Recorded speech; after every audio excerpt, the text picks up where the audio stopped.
zibaddewo awo embeera yali etya enkolagana yo ne Kenzo yaddamu oba tedda? But Kenzo is someone I can take a younger sirabye.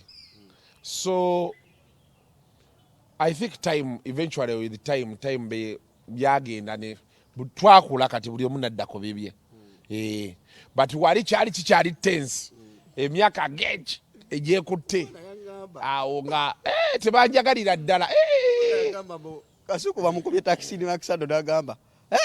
kale anti kati awo kwasani kwolu nedda ate no mukusooka olaba nali nkirese kubanga by the way eyo incident abantu abasenga kye batamanyi eyo incident yeyanjulira ensi Kasuku gwe balaba kati kubanga bootunuulira abaana bangi gye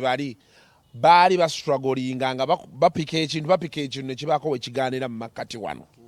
kati nange nali ntandise okutuuka mu makkati nga kati tubuuza ki ekiddako naye ensi yonna awo yamanyira Kasuku era okuva olwo siddangayo mabega era nze eyo incident sirina kyenjeevuma. I have nothing tenswaza sigamba nti oba kyoba awo lyeddaala eryannyinnyisa okunzija mu bano abalala bonna abaali awo biki so kyebagaa nti buli kibi kibaako ekirungi era abamawulire bajjawo abamu ne basagambiza biki okuva olwo siddanga mabega ate abalala baagenda baabula. Kyenyinza okugamba kuba nzijukira awo wiiki nnamba nabeera ku gataliiko nfuufu wiiki nnamba nembeera ku gano gayita ag'emboobya agabeeranga ku ennaggulu wali bantu nga banoonyawo zi interview jangu in fact nali ekintu ekyo nkirese nga ngambye kankireke bakyali bange ne baŋŋaasebo wanno ekintu we tulina okkikwatira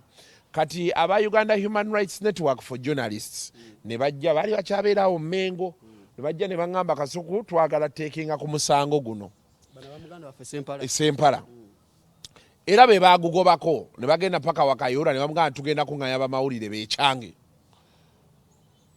awo nga amasanze gatandika okunywera kati awo kwe kuyita meeting actually yali Keti oyo nampita mu meeting ne ba Benoni Kibuuka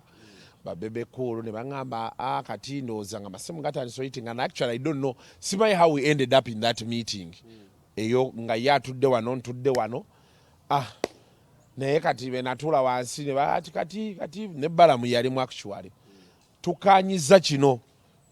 era sente ezo zengambye ezagula emmotoka eyo balamu ye yazimba kugambye nti sente ezagula emmotoka eyo balamu ye yazimba kuba ye yagamba nze kansasule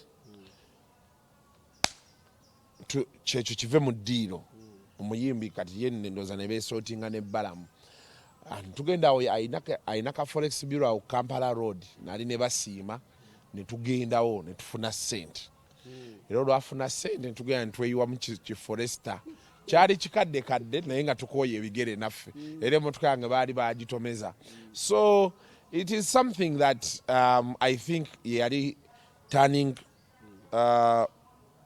point yawa the rebirth of the Kasuku you see today. Yes, so I think Kenzo nakamusangako. I think last year namusanga, was it last year or last year but one? Nina wenda musanga nali ntudde najja nankonako ogamba otya actually nedda last year namusanga wano ku Gondi ku Tashabi yali alonchinga Olusaniya awo ngaze ebuziga awo opposite Shell najja nambuuza ogamba otya obulamu bugamba butya kyekiriwo nali ne Alan Cruz ne bamutwala awo nange Alan Cruz bwe yakomawo nanga waye batuwaddeyo kasente mugamba well and good well